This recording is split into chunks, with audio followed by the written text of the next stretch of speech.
Good morning to everyone. I'm very glad to be here, and I'm very happy for the invitation to share with you this morning. Just as an introduction, since I don't really want you to be distracted with my presentation, I'm using Keynote and Ecamm Live. Okay. If you have questions about it, you can just check my YouTube channel for how I am able to present myself with the presentation slides. So the topic that I was invited to share is teaching business under the new norm. Although you might have known that I have retired early, I'm still into online education. I really feel for the teachers who are in this pandemic, so I really would like to share something first of all. So now I started at 10:38 just to remind myself. I'm going to discuss the context, and then I'm going to zero in a little about teachers as content curators, and then I'm going to give my tips, what I have researched as what best practices of institutions around the world. So what has the pandemic done? How has it affected the business education?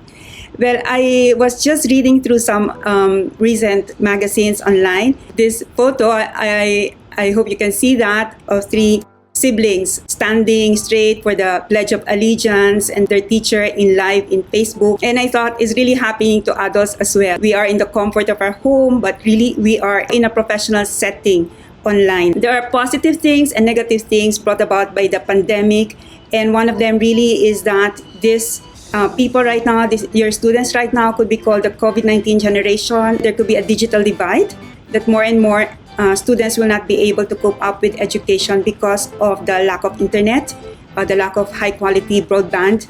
But at the same time, there is a greater awareness. I'm happy to share with you that since before I was an internship coordinator, I'm so happy to note that now, since the businesses might not have internship sites, there is this article about experiential learning in India. This is something positive that I want to share, that somehow the students are now not aiming anymore for the high-flying career in companies, but they are taught to share.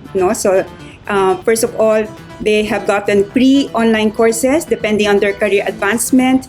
They have 80 hours. They were asked to get 80 hours of pre-online courses in Coursera, edX, and LinkedIn. So these are initially my tips for you for also your education, self-education. And they're undergoing projects for disadvantaged population, teaching life skills, help women. So if there's something good that came from the pandemic, is that somehow the students are learning much more. If they know it already, it's learning much more how to give back to society. So how do you prepare the students for a digital world of business? Besides preparing ourselves, really, what is the learning after they finish this school? I've gotten some short videos here, but very, very short because I have little time. So here you have, sometimes an isolated learner who's learning on his own. And in companies right now, especially in the States, I know that they have all of this virtual reality training. When I attended the Academy of Management Teaching and Learning Conference last year, I was so amazed that many schools are already using virtual reality, all of these gadgets in their curriculum. So somehow I think having this pandemic can really push forward a lot of these developments. And in reality, in the real world, probably engineers could be using already these virtual reality gadgets. Somehow it's different from the augmented reality, like a Pokemon Go, where you have real life setting and then you have like a virtual Pokemon. And virtual reality is all virtual, and probably they're looking at a construction site in their own gadgets. So, and here the students are undergoing some teaching using augmented reality. So how do you really prepare the students for the real world? So first of all, we really have to prepare ourselves. And I think that can really be daunting. You can put that in the chat, how you feel right now. Are you excited? Are you overwhelmed? Are you afraid? Are you somehow, you don't really get yet the sense of the immense change that this is going to bring to us? So put that in the chat so I can get how you're feeling right now. In the second topic, knowing the context, my second topic in the agenda is the business educator as content curator. Sometimes a negative thing about teachers is they're called a content dumper. Like we have many things that we have learned how to transmit 150,000 times, like Porter's 5 forces probably, and we know how to transmit that. But somehow your students could have listened to another person online who might be using a lot more images than text that we have been using. So instead of creating, as Dr. Alva said, we don't just really put all of your learnings on a video like this teacher. Probably you are already preparing, videoing yourself with your smartphone. Well, the idea is really that we have to think of the students. And really, I know you're doing that. You are very sincere teachers. But more and more, we have to really try to see how do you keep teaching relevant to the digital natives. These students who are all texting with their gadgets, that really is what drove me to really see how do you engage them when they are really born really with an iPhone, with a smartphone, no? And sometimes, perhaps because of family issues, attitude problems, you might have these students. Tell me in the chat if you have many of this or you only have few of this. I'm thinking I have something like a sound effect here. I don't know if you even hear. Sometimes I hear students yawning. I haven't really heard them really snoring like this. I really want to make you listen to a snoring. I hope you're not sleeping on me. But so it's really amazing how really times have changed. For in the past, probably that could be disrespectful, and now you can really say, wow, what a pity. The students are really having a hard time. What is the situation right now of the teachers getting into the digital education? I know you're familiar with it, but sometimes there's a difficulty in comprehending. Like, for example, students right now are very familiar with TikTok, but probably they do not comprehend the business model of TikTok. How are the people earning with that? And with your knowledge of the internet, for sure you have the means to access journals, and probably there is now a greater need to get to know your peers, to really try to share, to read, and at the same time to be able to learn from them, no? From these communities. It could be a Facebook group, it could be an academic community from one of your, like FINEX, for example. And you are learning also to use the internet right now. You have this, but somehow there is a demand, whether it's something external from a university president or something that you really think you should know, that there is more demand to really get to know, to really get to be more of a, not just a digital native, but also a socially networked learner. So how do you do that? Of course, there's a lot of challenges here. You have to sift through all the huge amount of information and still get to know what are those safe communities to join. I'm sure you are challenged by the quality of the broadband. I've been looking at the chats, and I know that some people sometimes they lose connection. And with the digital divide, some people don't really have the same access to internet as your neighbor, no? And what is really a challenge is really to find out what is really the value added that we give to the digital natives.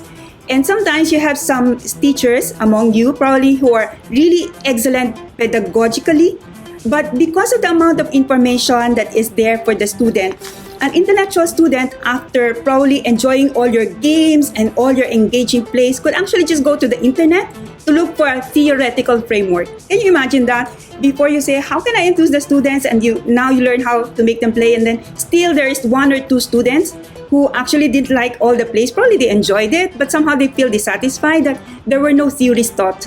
No? So it's really a challenge to try to satisfy everyone. So if you're just simply starting, what is this curating? Somehow you can start with collecting right now. If you are new to the internet, try to see who are the professors teaching the same subject and how are they teaching them online. And then the next step is categorizing them. For example, I start with collecting videos on work-family balance because that's where I give my seminars. I start collecting those videos, and then I categorize them as more of like advertisements directed to the moms, to the dads, to the companies. And then I go to the critiquing, which is discriminating, evaluating, judging the merits. So somehow I remove some that could actually be advertisements that are too sad, that somehow can defeat the purpose of enthusing everyone to live a work-family balance. So I start removing some sad advertisements that people just simply cry, no? And then next step is to conceptualize, to reorganize, repurpose the materials, to identify new knowledge. And for example, from all of these advertisements on work-family balance, I tried to see which ones could actually be repurposed to talk about enrichment, that work can actually enrich life and life can actually enrich your career. And then circulation is showcasing those assets through multimedia. And it could be simply giving it like publicizing your playlist. Like in my YouTube channel, you will see those videos on work-family balance that somehow I really like throughout the year, showing it in all my seminars. So that's a way of showcasing them. Okay. The important thing about this, in order for us to learn the next step, is really for the institution and or our personal note to really try to always excel every day, to be a better version of ourselves, teaching and being a learner every day. So I got some ideas from the internet, and this is from Teachers Alliance. This is a recent article in BizEd. And I know you're doing faculty trainings, but I want to emphasize something, and this is the monthly workshops. In that article, the monthly workshops basically is where faculty share their business, their best practices in delivering their teaching, in creating innovative instructional classrooms. So it starts with your department, and quarterly showcase in that particular university, they had an inaugural showcasing of 100 participants, and then later on their future quarterly meetings, they had about 50 attendees, where somehow each one presents a past format presentation to their colleagues, and they have breakout rooms. And I really thought that sometimes this is lacking, because sometimes we can have strategic planning one annually and there is no follow through. And I want to emphasize that this is very important in this new norm that we have, the monthly thing, the quarterly presentations. And they also work with, I like the idea of the small wins framework, because sometimes we get to be overwhelmed with the many things that we have to do. We have to celebrate the small wins. Probably we learn how to use YouTube, or how we learn how to use Zoom or Microsoft Teams. No? So we have to showcase that. And we get to be excited to advance, to tell everyone our small wins. And then lastly is forming Teaching and Learning Leaders Alliance. I also saw that when I did a presentation for accountants, that abroad they're really having all of these consortiums. So I hope that really some leaders in our institutions can promote that, because we can learn from one another. Dr. Alba has mentioned really getting feedback from the students. This is a particular thing from, this is a note of experience from the University of Bahrain, getting student feedback on designing online teaching by faculty, because really just as the faculty members are trying to see how do you really transmit all of these concepts you have learned to give in the physical classroom, how do you do that? Well, ask the digital natives, ask them what is it, because they have more experience listening to watching videos of influencers on YouTube probably, and so get their ideas. And then also a frequent question is, how do you do student assessment in these times? Well, ask the students also. And I like that comment from Bahrain. The students get to comment on the structure of their online assessment methods. And also they have smaller class size. I don't know how cost effective this is for us, but the smaller class size, probably if you have Tuesday, Friday teaching, I'm thinking that the Tuesday, one group, half of the group will do some videos, and then half of the group you teach for synchronous learning, and the other group asynchronous learning. And then on a Friday, then you get to exchange that group. So you get that smaller class size. And then again, that appeared, regular faculty workshops. We cannot take it for granted, learning from one another and really having that confidence that we are helped by one another. And of course, it's good to have the virtual help desk. I just added earlier 3 tips. Sometimes you're thinking, I'm just starting right now, what do I do? There are actually 3 tips from that article on online overnight. I can give you the reference when I send this presentation. First is, you are thinking, probably you produce your own videos, but being a YouTuber right now, having produced 25 videos online, that is really a huge effort, with really investing in all the gears. So another suggestion is really to work with full service online program manager like Coursera. Before, when I started doing blended learning, I asked the students to go into iTunes U, for the same topic. So that's really just, okay, probably they're bored listening to me, and they can listen to another teacher online. So that's how I would do blended learning at that particular point. So and then the third, this one appears again, the consortium, the alliances. We cannot imagine how much advantage it is if only some big institutions can lead the way to have these alliances for all the faculty members to be able to share and really receive tips from their colleagues. So back to that, I end with this. Sorry for the error. People will have gotten a crash course in doing some kind of remote or online learning, even if it was done under these circumstances. So this is something positive. Perhaps we never imagined, we never planned we'll do this, but somehow we went into this crash course. And actually, there are many resources right now. When I was doing this accounting webinar, you can also ask me huge amount of information. You just have to search that. I can give that to you immediately. But then this one is another from the, from the universitybusiness.com. This is 134 free higher ed resources during the corona pandemic. So generous sites are really giving away these resources. We just really have to spend time, if we have a good internet, to really look through all of this. So I think I will end with this quote from Nick Barneville, Associate Dean of EdTech Lab. He said, "The education industry was low in terms of digital disruption, and this crisis will just accelerate the pace." Okay, thank you very much.